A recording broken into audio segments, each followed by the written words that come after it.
Hello, Phil here from Wings of Pegasus and welcome to another analysis video. If you enjoy this video, please give it a thumbs up and subscribe. On the agenda tonight, we're going back to 1995 and we're going to be taking a look at Luther Allison, and he's going to be playing through Move from the Hood. So let's get Luther up on screen and see how he gets on. Thank you, baby. Thank you, man.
I'm just going to jump in here because there's nothing better than a great band just jamming out the blues. And when Luther comes in with his vocal, it's that classic blues vocal.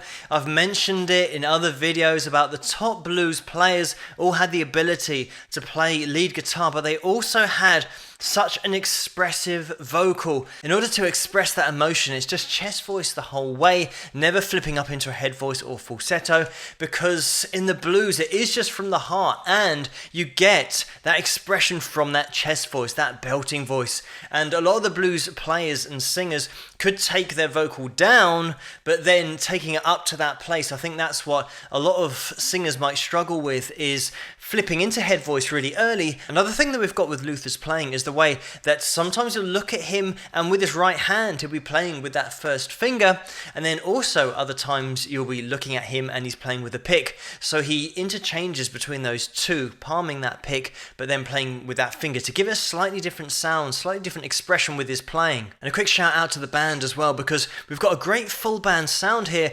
Sometimes you can get used to hearing a 3-piece and a 4-piece play the blues, but then when you get that full band, it's just a great sound when the band are on it, and they are here. We've got that organ filling in so much of that space, but it's also great to have a guy like Jim Solberg in the background, just playing the rhythm, but also the lead that he just played as well. Whenever Luther would tour in the USA, he had the Jim Solberg band behind him.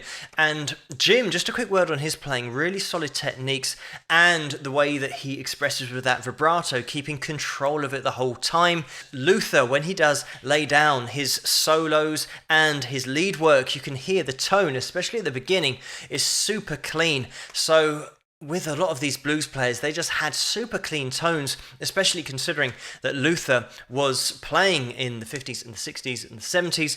All of those techniques and all of that style all comes from learning on a clean tone. Of course, by the 90s, you then have distortion pedals and multi-effects processors. But a lot of the time, the classic blues players would just keep the same setup. Even though they had the options of all of these different pedals, they got their expression from their playing, so they didn't find the need to use any of these effects. And this is a great example of that, where Luther starts up with that super clean tone, but that's all he needs to get the job done. And Luther's family moved to Chicago when he was 12, and like a lot of the top blues players, he just learned to play himself just by listening and watching other players at gigs. So in his teenage years, Luther was hanging outside blues clubs, listening to the music, but also hoping one day that he might get invited up on stage himself. And that did happen. One night, Howlin' Wolf invited Luther up on stage, and at that point, Freddie King took Luther under his wing. And then Freddie King got a record deal, so it meant that the band that he was playing with as the house band of a venue on the west side of Chicago now had a vacancy, and that's where Luther moved in. He just filled into that slot, and throughout the 1950s and the 1960s, he was playing live, just playing the pubs and clubs, getting his name out there. And in 1965 is when Luther released his first single, and he managed to secure a record deal himself in 1967 with Delmark Records, and that's when he released his first album. So to put things in perspective, in 1957, he would have been 18 years of age when he was invited up on stage. So he got his start really early on. But then by the time we get to 1967 with that album, a couple of years later, still playing live, and he played at the Ann Arbor Blues Festival, and he went down such a storm there that he was invited back for each of the next 3 years. So now getting into the 70s, in 1972, he managed to secure a record deal with Motown Records, and this stood out because Motown at the time weren't really signing blues acts, so they were really taking a bit of a chance on Luther and the blues style and signing him as an artist. He kept on playing throughout the 70s, especially in Europe, so much so that in 1977 he decided to move to France. So now that he was based in Europe, it means that he could divide his time between there and the USA. He'd still go over to the USA to play shows, but spend 8 months of the year in Europe. And he also did a stint of 18 shows in Paris with Johnny Hallyday, and played at the Montreux Jazz Festival. Of course, being based in France now made that a lot easier. In 1994, he signed with Ruff Records, which was a record label set up by his manager, who was called Thomas Ruff, and he kept on playing live here, where in 1995, and we're looking at Move from the Hood, which was also released in 1995, but let's get back into the performance.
I'm just going to jump in here. As always, the link to this video is going to be in the description below, so you guys can check out the whole video if you want to, without me interrupting it as well.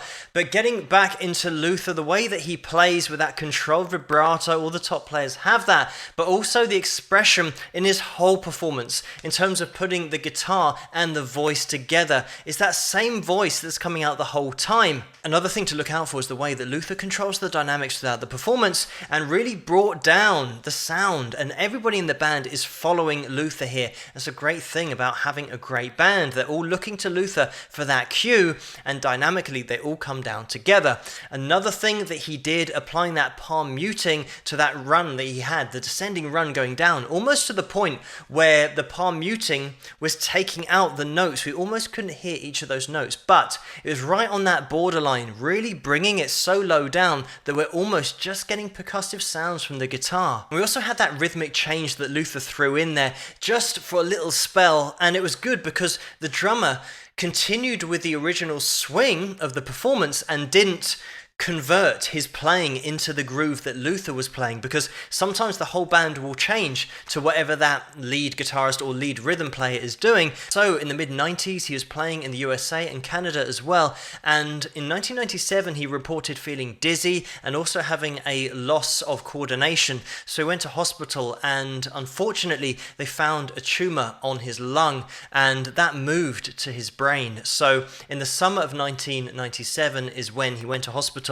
and then in August of 1997, unfortunately, he passed away just 5 days before his 58th birthday, and it was just after he'd released his album called Reckless. And after his death, Luther was inducted into the Blues Hall of Fame. That was in 1998. He's also won 4 Blues Music Awards, inspired so many other players, and his son, who used to play in his band, is an artist himself, and he's called Luther Allison, so check out Bernard if you get a chance. But another great blues player, and one of those guys that had such a great voice as well as being a great lead guitarist. But thank you so much for suggesting this video for me to take a look at, and keep those suggestions coming in the comments below. Let me know what you guys think, and if you like this video, please give it a thumbs up and subscribe, and I'll see you guys at the next one. Rock!